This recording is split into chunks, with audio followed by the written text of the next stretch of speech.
अब देखते हैं RMS value of alternating current.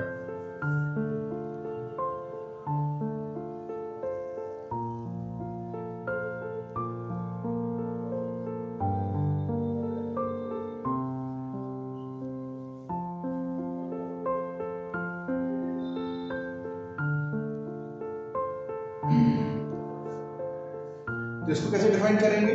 RMS value? It is defined as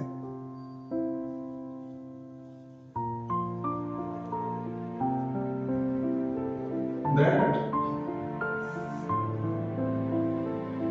value of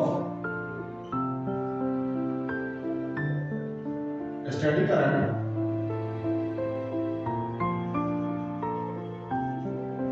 which would generate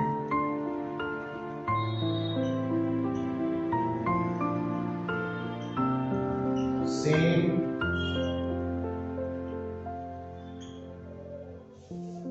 amount of heat as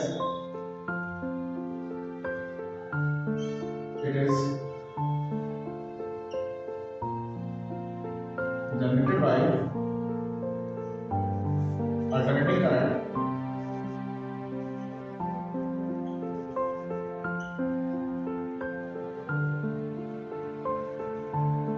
for full time period.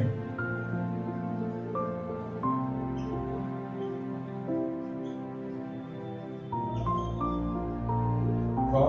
full time period. ठीक है, यानी कि यहाँ पर जिसकी बात करें वहां पर हमने बात की चार्ज की मीन वैल्यू के लिए, ठीक है, और यहाँ पर जब हम RMS वैल्यू निकालेंगे रूट मीन स्क्वायर वैल्यू, इसका मतलब होता है रूट मीन स्क्वायर वैल्यू। ठीक है, ये फाइंड करने की जरूरत क्यों पड़ी? क्योंकि जो मीन वैल्यू जो हम निकालते थे एग्जैक्ट वैल्यू नहीं आ रही थी, और एक्यूरेट वैल्यू फाइंड करने के लिए हमें किसकी जरूरत पड़ी? किसी और वैल्यू की या किसी और मेथड की जरूरत पड़ी, किसी और फॉर्मूले की जरूरत पड़ी। तो इसलिए यहाँ पर क्या फाइंड कर रहे हैं उसके लिए हमें RMS वैल्यू की जरूरत पड़ी। ठीक है, वही चीज है जो कि same amount of heat generate कर पाए। तो हीट भी उतनी ही जनरेट कर पाएगी, चाहे हम DC की बात करें चाहे DC की बात करें, है ना। देखो अगर AC सोर्स में अगर हीट जनरेट कर पा रही है, यहाँ पर ये AC सोर्स है और यहाँ पर हीट जनरेट हो रही है, कुछ amount of heat, some amount of heat generate हो रही है, और यहाँ पर दूसरा सोर्स हमारे पास है एक DC सोर्स है। ठीक है, अब चूंकि चार्ज उतना ही जनरेट होगा तो वहां से चार्ज फ्लो भी उतना ही होगा, क्योंकि चार्ज यहाँ से उतना ही सेम जनरेट कर पाता है उतना ही करंट फ्लो करने पर। तो यहाँ पर क्या होगा, सेम चार्ज जनरेट कर पाएगा तो सेम हीट भी जनरेट कर पाएगा। ठीक है,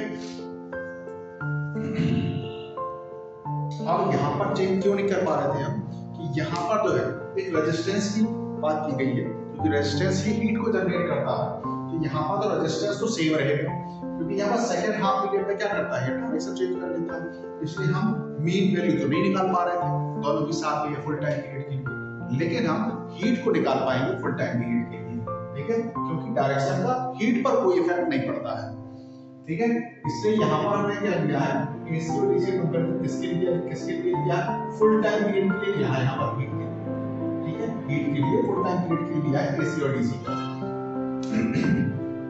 यानी इस कंडीशन में हम AC का फुल टाइम पीरियड ले सकते हैं।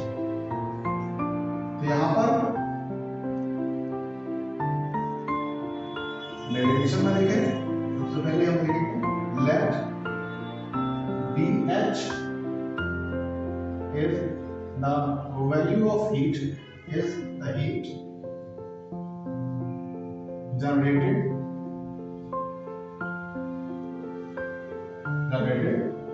in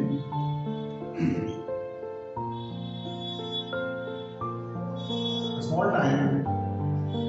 dt। ठीक है, स्मॉल टाइम dt में क्या होता है, हीट जनरेट हो पा रही है। ठीक है, अब यहाँ पर हीट का जनरल फॉर्मूला जो है आपको क्या पता है, देखते हैं ds देखें, ये हो जाएगा I square into R into dt, time और हीट पर रिलेशन, यानी कि यहाँ पर ds हीट जनरेट हुई है dt टाइम में, तो फॉर्मूला हमारा क्या हो जाएगा ds equal to I square R into dt। ठीक है, यहाँ पर क्या करेंगे अब, I की वैल्यू हम पुट करेंगे I not sine omega T,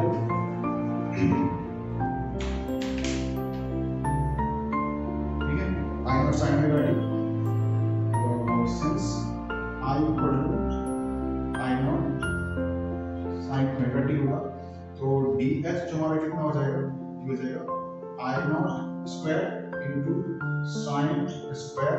omega T into R into D T, ठीक है। स्मॉल टाइम के लिए है, ठीक है। अगर फुल टाइम के लिए निकालेंगे तो हमारी क्या होगी, पूरी हीट जनरेट होगी, यानी कि यहाँ पर हमें क्या करना पड़ेगा, इंटीग्रेशन करना पड़ेगा, इंटीग्रेटिंग बोथ साइड्स, इंटीग्रेशन करते हैं यहाँ पर, हीट कितनी जनरेट होगी, फुल हीट, यहाँ पर dH इंटीग्रेशन होगा,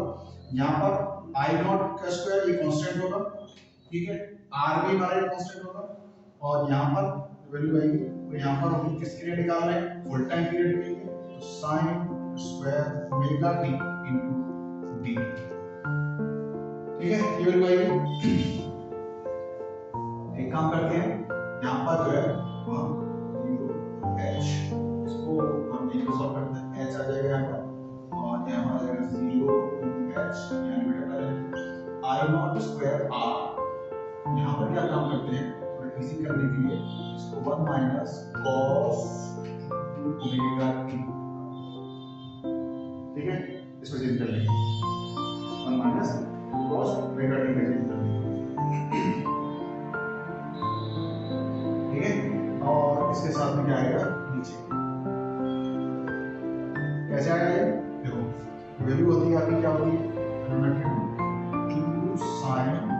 square theta equal to 1 minus cos theta, ये वैल्यू होती है, ठीक है। ये वैल्यू कैसे है, ये होती है, अगर हम इसको ऐसे लिखते हैं sin square theta equal to 1 minus cos theta, लिख सकते हैं ऐसे, है ना। तो वैसे ही हमने यहाँ पर लिखा है sin स्क्वायर ओमेगा टी को कैसे लिखा है, 1 minus cos omega T divide by, ठीक है।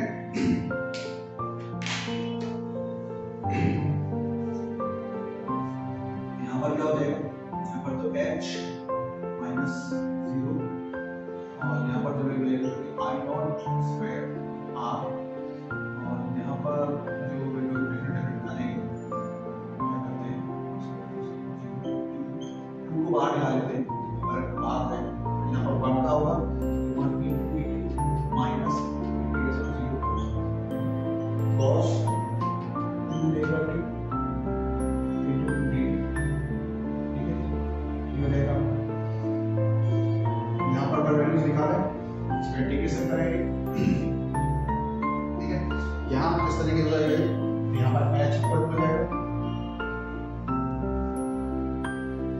ठीक है, h इक्वल हो जाएगा ये I not square on into r divide by 2, और ब्रैकेट के अंदर यहाँ क्या हो जाएगा, 1 का होगा t, ठीक है, यहाँ होगा t, स्मॉल टाइम t, और यहाँ पर 0 टू t माइनस, यहाँ पर जो हो जाएगा cos 2 ओमेगा t का क्या होगा, sin ओमेगा t, तो sin 2 ओमेगा t है, तो sin 2 ओमेगा t हो जाएगा, ठीक है, डिवाइड बाय 2 ओमेगा, लिमिट लगेगी 0 टू t, और इस तरीके से, ठीक है, ये हो जाएगा इसका cos 2 ओमेगा t का, ठीक है, 2 ओमेगा नीचे आ जाएगा, और cos का sin हो जाएगा, माइनस साइन नहीं, साइन से cos होगा तो माइनस आता है, h equal to I not square into r divide by 2, और यहाँ पर हो जाएगा t माइनस 0, माइनस यहाँ पर मल्टीप्लाई होगी, तो 1/2 ओमेगा को बाहर कर लेते हैं, अंदर में मल्टीप्लाई करेंगे तो sin 2 ओमेगा इंटू t आ जाएगा, माइनस sin 0, ठीक है, तो ये वैल्यू होगी इस तरीके से। यहाँ पर क्या हो जाएगा, h equal to I not square r divide by 2, और ब्रैकेट के अंदर जो यहाँ पर t आएगा माइनस 1/2 ओमेगा, और यहाँ पर वैल्यू क्या करते हैं, ओमेगा की वैल्यू रख देते हैं, तो sin 2 into 2 pi divide by t into t minus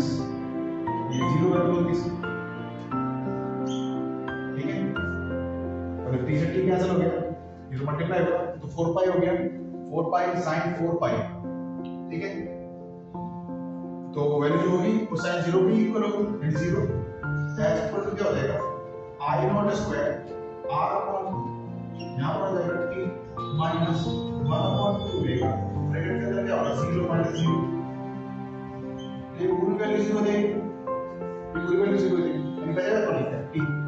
तो यहां पर एज इक्वल टू हो जाएगा I not square 1 by 2 and t minus 0, ठीक है। then h equal to I not square r into t divided by, इसको equation number नाम दे दें, ये हीट जो जनरेट हुई किसके थ्रू, तो AC के थ्रू, यहाँ पर हम H AC ठीक है, H AC हम इसको लिख सकते हैं। इसके बाद देखते हैं आगे, क्या वैल्यू किसकी निकालनी है, RMS वैल्यू निकालनी है, यहाँ पर हमने AC वैल्यू निकालनी है। अब DC वैल्यू निकालते हैं, बहुत ज्यादा नहीं ले गया है, थोड़ा सा बचा है बस।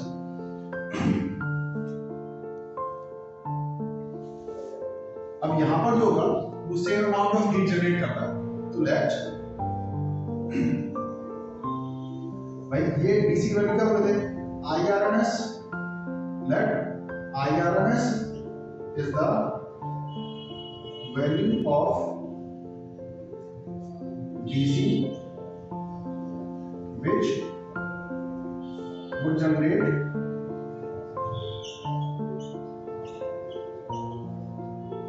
same amount of heat,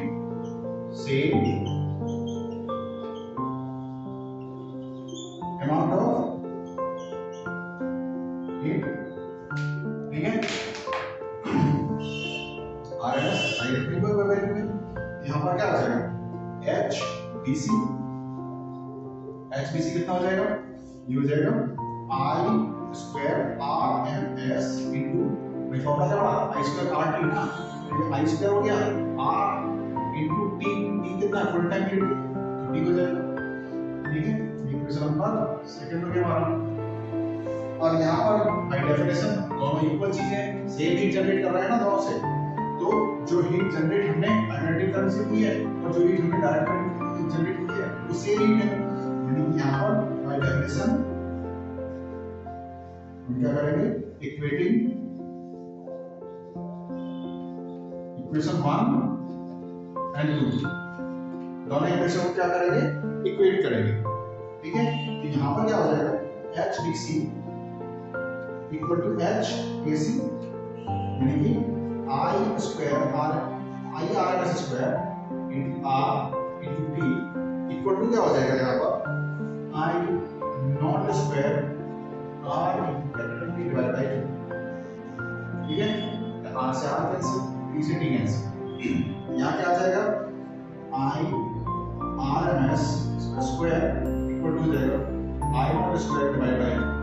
IRMS value कितनी आ जाएगी, IRMS की जगह I नॉट डिवाइड बाय 2, ठीक है, एक वैल्यू आ गई, ठीक है। दूसरी 2 की वैल्यू पुट कर देते हैं, यहाँ पर और वैल्यू क्या हो जाएगी IRMS equal to I not upon 1.414, ठीक है। तो ये वैल्यू क्या आ जाएगी, क्या आ जाएगी 0.7 IRS equal to 0.707 multiply I not, तो ये वैल्यू आ जाएगा कि IRS, यानी I नॉट का कितना 0.707 टाइम्स जो होगा वो क्या होगी, वो IRS होगी, आपकी रूट मीन स्क्वायर वैल्यू होगी करंट, ठीक है। और इस तरीके से जैसे कुछ में होता है परसेंटेज में अगर वैल्यू देखें, यहाँ पर क्या देखें 70.7% of I not, peak value of current की 70% 7% जो वैल्यू है वो क्या कहलाएगी, आपकी IRMS वैल्यू कहलाएगी, ठीक है। तो क्लियर है सर, ये चीज जहां भी समझ में नहीं आई हो, ठीक है, तो अब आगे पूछ लीजिएगा, ठीक है, लेकिन अभी तो फिलहाल नहीं है यहाँ तक, ओके, दैट्स इट।